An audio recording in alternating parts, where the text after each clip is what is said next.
seen this, and this shit made no sense to me when I seen this shit. So we just gonna get into it. What's up, what's happening? BKB's in this time. K too good to sleep with cut it up Patron, you know, the big dog one a ton.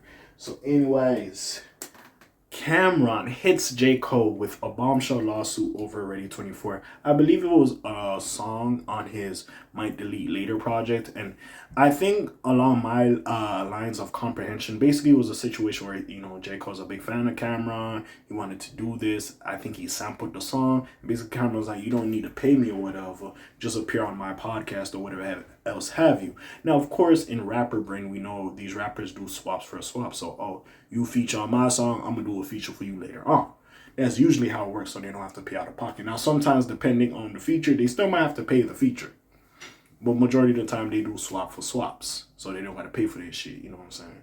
So in this case with Cameron, he was probably using the sample. Cameron's like, I probably don't want no money. I could get this J. Cole interview. Now, again, y'all will be like, well, why doesn't J. Cole pay him? Because if I'm Cameron, and this is around the time when the podcast was starting, It Is What It Is, I believe, with him and Mace. And again, the show shot up in popularity. It's a very great show. Go check it. It's very entertaining. But with that being said, shout out Mace, by the way. I know I'm talking about Cameron, but shout out Mace.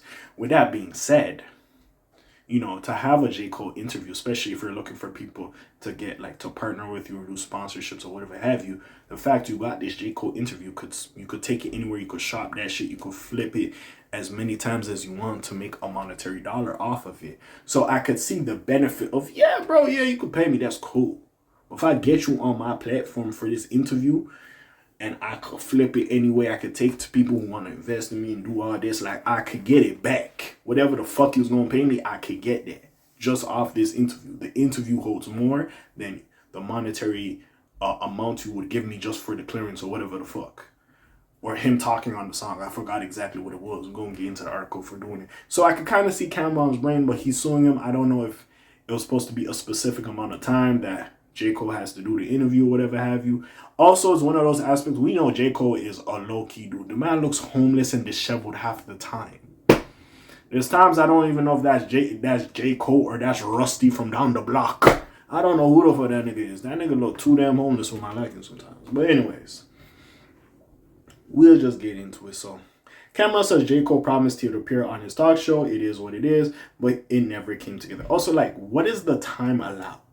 I think that's also what has to be understood, because it's like the nigga could pop up when he's promoting the fall off. So again, I think I don't know if it was a contract or verbal, like we need some shit. But anyways, Cameron has filed a lawsuit against J. Cole accusing the rapper of failing to make good on an agreement they reached over the song Ready 24. According to TMZ, Cameron claims he provided his contribution to the track in exchange for Cole agreeing to lend his talents to one of his future projects or to appear on his and Mace's sports talk show.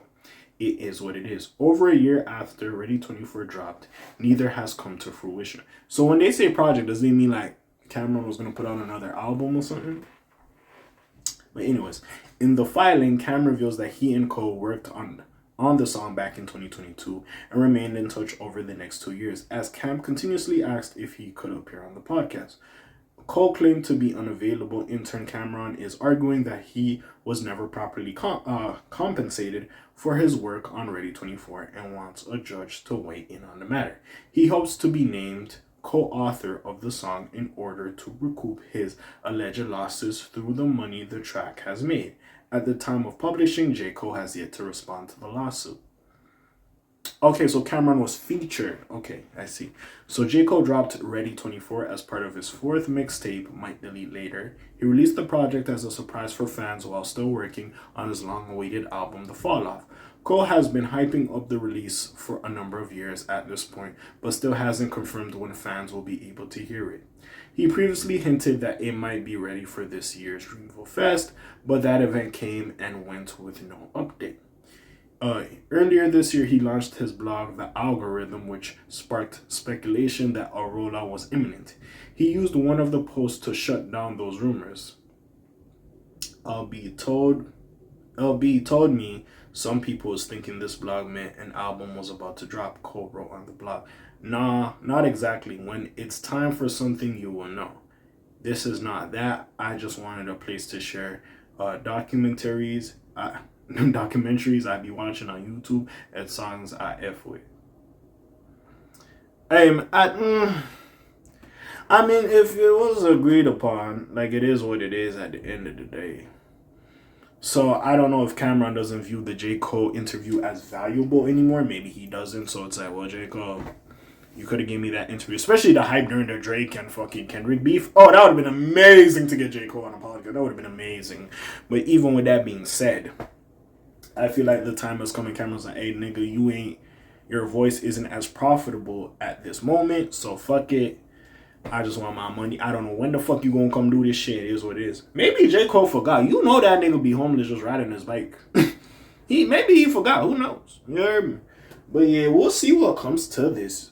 Again, like, bro, if that was the agreement, pay that nigga his money. I don't know if there's a contract making it binding or whatever have you, but hey, we'll see what the fuck happens with this situation. But besides all that, man, all I really can say is, hey, we'll see what goes on. But what do y'all think? Comments down below, links in the description. Besides that, it's your friendly neighborhood Cat A. Sign off for today. The Black TJ Detweiler doing his thing. My name ring bells like Quasimodo. Hit like, subscribe. You try a little bit more to hear me.